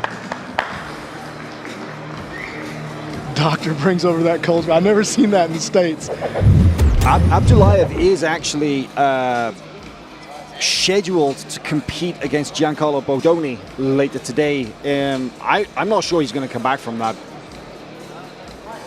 I'm not sure if they have an alternate or if they're going to have to forfeit. He's being carried out off the mat right now. But why don't you talk us through the action, Brandon? Well, the first round, Abdullayev comes out, takes that early 2-0 lead, and forces Kaya to play from behind. But with that quick contact and guard pull that happens in round two, it allows Kaya to be a little bit more offensive. Oh man, what an entry. That was just insane. I feel like Abdullayev tried to bail. He tried to, he tries to run away right here. And as he does it, Kaya Rudolph's hips just sink down through the knee as the leg extends. They drop to the mat. I feel like that's where the break occurred. Yeah, it was the foot. That's what really got hurt in this. You see the knee is trapped, but it was the turning and twisting on the foot happened before the knee line was really collected. Check it out. Great angle. Boom. Oh, it's all on the foot, that one. Yeah, that was not a textbook or technical escape. That was a straight up physicality. I'm just going to explode out. And when you are caught in those deep submissions like that, you just can't do that. You cannot do that. No, and we've seen it actually happen a couple of times. Like we saw it yesterday, Nurmagomedov. Like the guy tried to parry the Giancarlo's armbar and ended up popping his elbow, and then that's why he retired at the end of the round.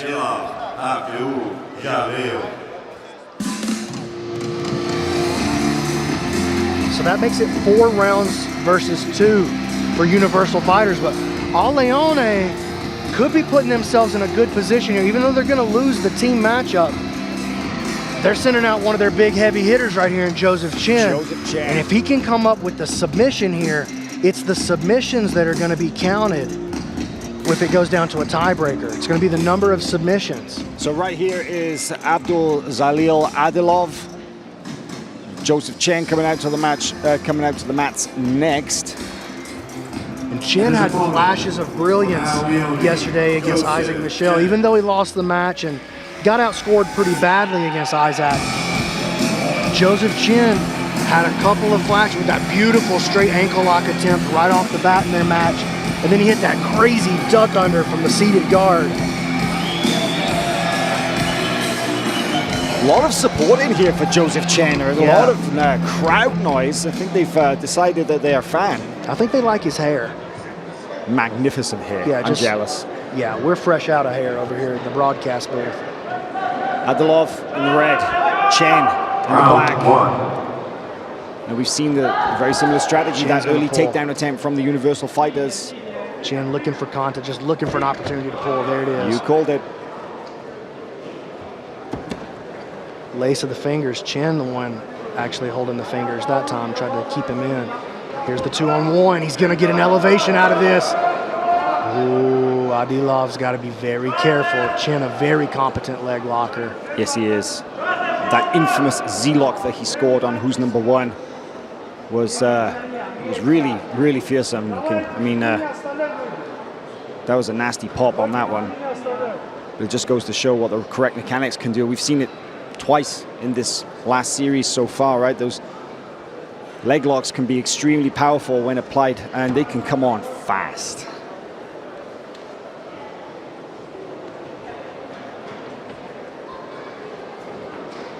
Chen wants to utilize that left butterfly hook to play this butter half position, but the grip of the right hand of Adilov shutting him down, stopping him from weaving to the inside of it. Chen now going to this 2-on-1, very Eddie Cummings kind of play here, using that 2-on-1 wrist to try to create an elevation, get his hips underneath the hips and try to enter the legs. But Adilov doing a good job keeping his hips back, keeping himself out of danger as we hit 30 seconds until the points period. I want to give a shout out actually to Joseph Chen. Again, bit of a vagabond, travels a lot. Home base is in Shanghai, China. That's where he's mostly based out of, but spends extensive time on the road at 2 gyms mostly. Trains a lot in Austin, Texas with Craig Jones and the rest of the B-Team crew, but also trains a lot at Vanguard in New York with Jason Rao. And everybody talks about Jason's leg locks. I mean, I've heard it described as your favorite grappler's favorite grappler. Yeah, he's one of my favorites for sure. I'm not anybody's favorite grappler, but he still might be one of my favorite grapplers. Yeah, Jason Rao's got really nice leg lock technique, and I'm sure Joseph has picked up a thing or two there, but hasn't really come close to any entries just yet. No, but he's had a couple of decent elevations. Had one really good elevation on his first grip. Adilov trying to pressure there. He's going to have a hard time passing this guard. Chen with good head position, and check out, he uses that head position and that upright guard to try to rip back into a leg lock entry. I do like Adilov's work rate though, that he's staying active. Falls there possibly. I thought he was going to fall into the omoplata. Yeah, it looked like Chen was going to make a play towards his rubber guard right there for sure. Yeah, and then he kind of went back to like a knee lever and back to this open guard. But I do like Adilov's work rate in the guard passing. He hasn't managed to really get close to passing just yet, but he's by no means stalling. He's by no means just sitting back on his heels, not chilling out. And he's going to have to be really careful right here. We're seeing Joseph, he's taking this 2-on-1 wrist grip on the same side here, but he was also setting up this far side arm drag while he has that left butterfly hook. And that can create the opportunity for the reverse entry into the cross ashi on the back side. And good pressure from Adilov, but the he might open up. Is in. That's right. He might open up that reverse entry. He's got to be very, very careful. Joseph's very sneaky, very opportunistic player as well. I'm going to ask you a question, Brandon. Where was this guard yesterday when he went against Isaac Michel? Isaac Michel was blowing through it. That's where it was. But we didn't even see the same posture. We didn't even see the same kind of work rate from Joseph on bottom. It was just a completely different. Shin to shin. And now he's got a nice entry. He's got the grip that he wants. He's going to go to ashi on this side. And let's watch Adilov's reaction. Oh, and we know he's got this good shotgun straight ankle. See how he weaves the outside foot in? He's got an Aoki lock. Oh, yes, that heel is slipping. Oh, he can break it. Gets the finish, Aoki lock. Joseph James scores the third of 3 leg locks for Al Leone against Universal Fighters. That was vicious. This draw to a conclusion. Universal Fighter versus Al Leone. With the winner, Universal Fighter 4, Al Leone 3. And this team matchup, really the tale of two halves. It was 4-3. It wasn't a blowout. You know, Universal Fighters, they had a good string of matches right there, but interesting to see Daniel Schwartz, Kai Rudolph, and Joseph Chen all scoring leg locks. And there's a little look at this replay. Why don't you break some of this down for us, please? Well, it was that there was the moment where we thought he might throw that omoplata, but it was really the butterfly hook game. Look at that. The heel slips. Just disgusting. You see how the way that Joseph pummels, instead of taking the inside position, he pummels that butterfly to the outside, underneath the leg. It's the outside butterfly hook. That gives him an opportunity to extend, get away, and when Adilov tried to pull his leg out, it gives this inside rotation. Oh my God. That's one of the nastier Aoki locks you're ever going to see. Oh, look at the rotation from this angle.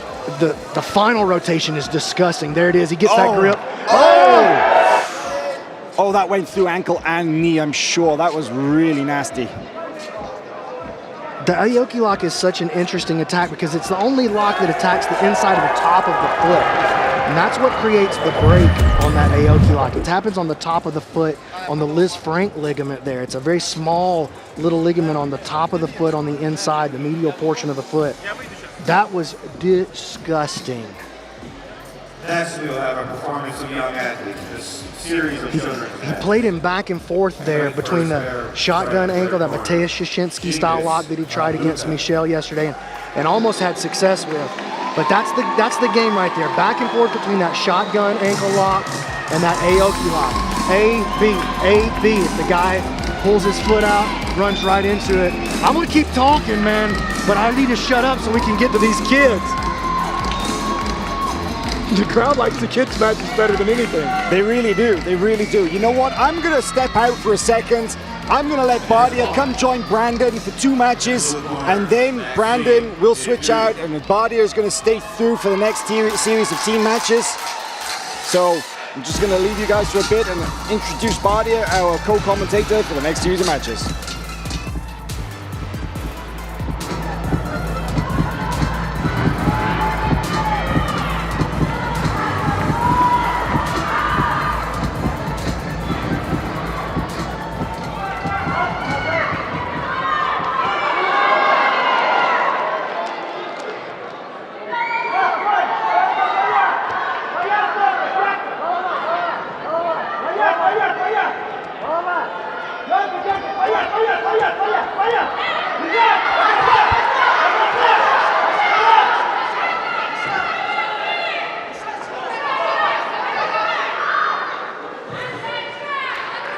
So, B-Mac, I'm back.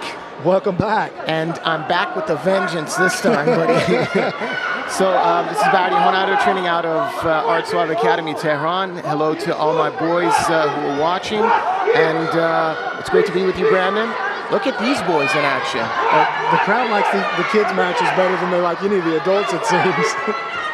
Actually, yesterday I found the kids' matches, no offense to anybody, but a little more exciting. And you could see the crowd were really into it. But when the kids, when they were scoring their takedowns, scoring some points, the place was,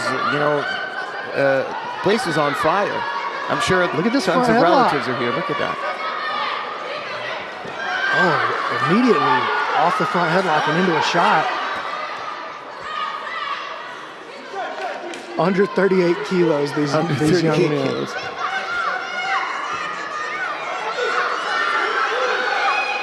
So Abu Akad is from Kazakhstan top team, from where we were training actually the other night. And we've got Maxim Difu from Rolo. And these children's matches, they're not contested under the same exact rules. They're just playing for one round. Here's the body lock, trying to sneak around the back, busted the body lock, and now he's going to try to move. Still no score. Minute 20 to go. Here's the cradle. I'm so impressed by the technique of these kids.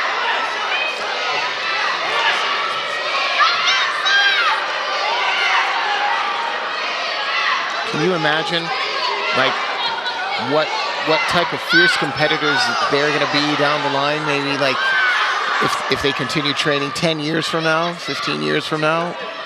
I mean, I don't think it's going to take them that long. How old are these guys, you think? 12, 11? 12. And the fact, I love the fact that they're giving them this this space, this arena to come and compete with the level of superstars that are here. And with the excitement and feeling the energy of their friends and family in the stands. I think that this is just amazing what we're seeing. Oh, a little sit out. Nothing going though. They've got the moves, and they've got the moves down, definitely. He's holding on to the single. He may get turned right here, though.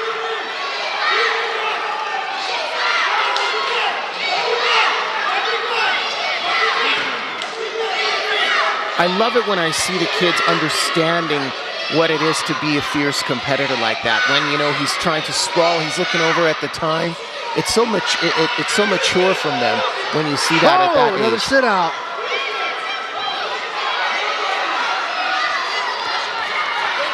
And still going for the takedown. Boom! Look at that. Time's over. And will they send the kids to overtime, or are they just going to call a decision? Overtime, yeah. They got 1 minute overtime. I think it's golden score. Whoever scores first takes it. So yeah, a little bit different of a rule set for the kids.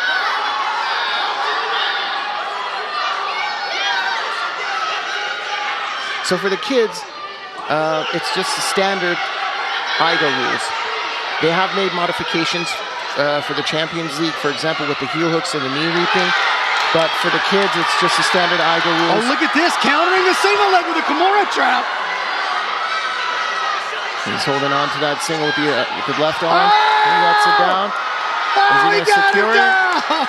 He secures it. He's got the leg over, so it's not golden score. They're going to finish out the 1 minute. It's 2-0 up from Kazakhstan top team. 2-0. That's my soccer announcer in there. 2-0. No.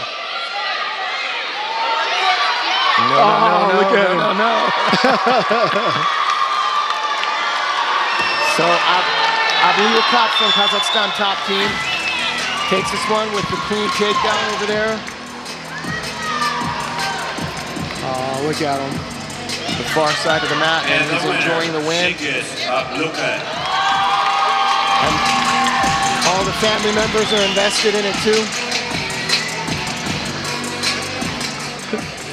Man, everybody enjoyed that.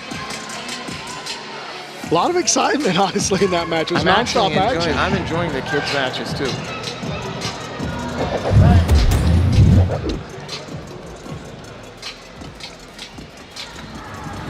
You want to walk us through this replay here?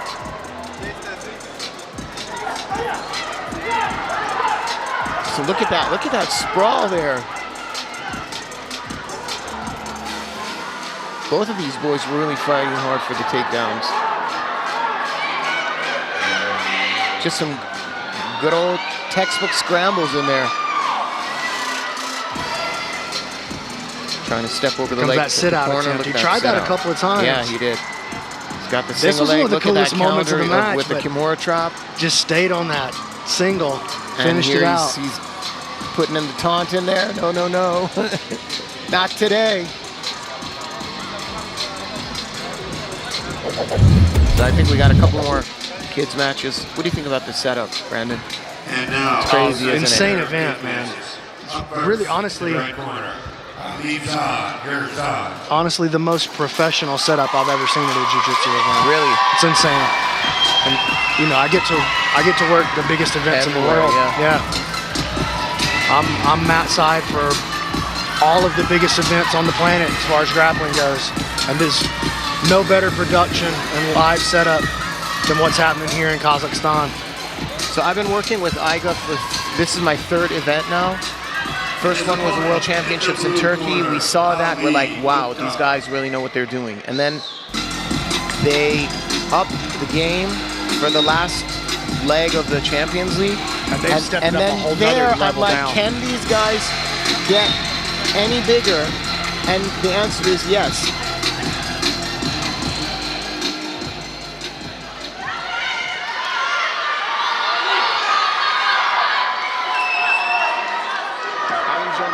And Ali Mohtar, both from Kazakhstan top team.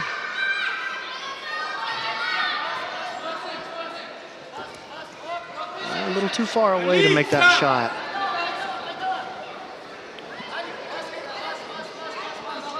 Yeah, they're playing at distance here. A lot of backward step, and you see an admonition from the referee that he's going to have to get in and engage.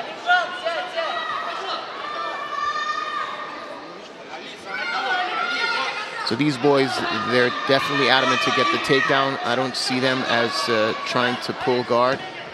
Oh, no, definitely not. They They're all don't here look to like wrestle. it. Yeah, they're here to wrestle. Maybe they get a failed shot in, probably try to pull from there.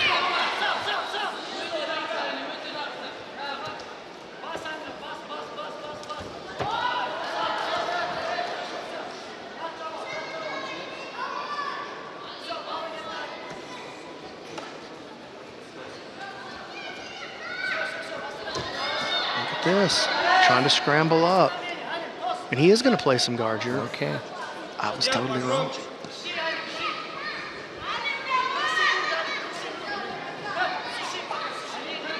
Snapping those grips off. Like, get off of me, dude.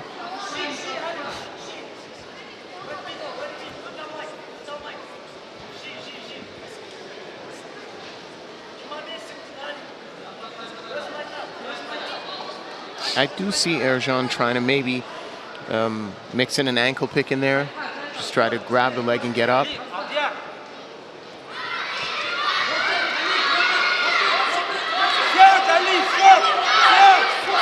that? Well, look at that knee cut. Look at the inversions that they're throwing in there. Look at that, using the front headlock. Try to move around the guard. There's on popping back to his feet now. Oh, nice, driving through all the way around. He's going to complete that takedown. Still not. Yeah, there it is. He's got. Hey. He's going to secure it now. That's 2 points. He's got it. Still not. There it is. Puts that back on the mat. Good stoppage by the referee. 91 seconds left in this matchup between these two young men. Still no score on the board.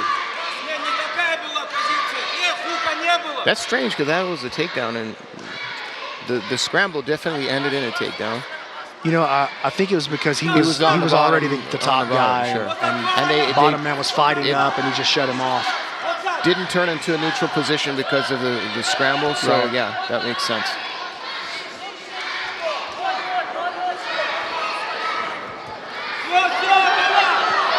Nice control on the ankle there, trying to hit the switch. Who exposes the back during the movement? Erjan wisely. These boys mean business. Brandon. There's the pass. Can't flatten him out yet, though. Not yet, not yet. You need 50% of his back. Still not the pass. Hasn't completed the pass, and the legs are back in play now. What if he turns this one around and gets that? Okay.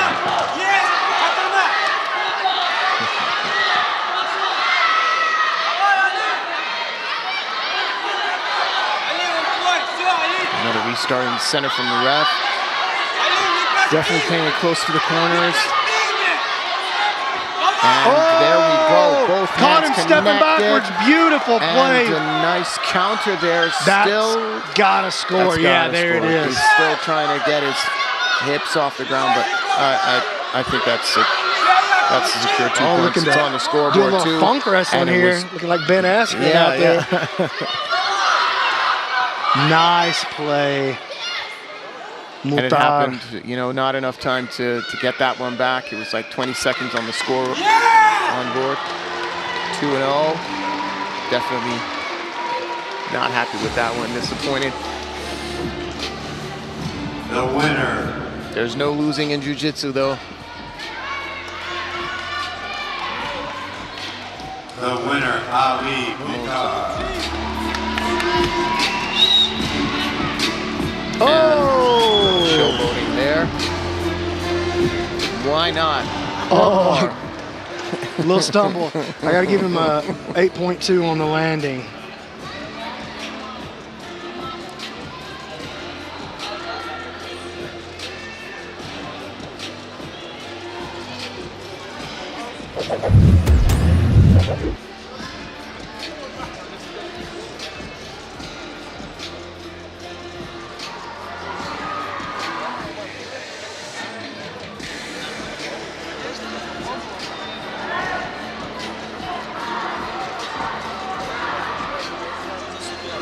So, second youth match done and dusted.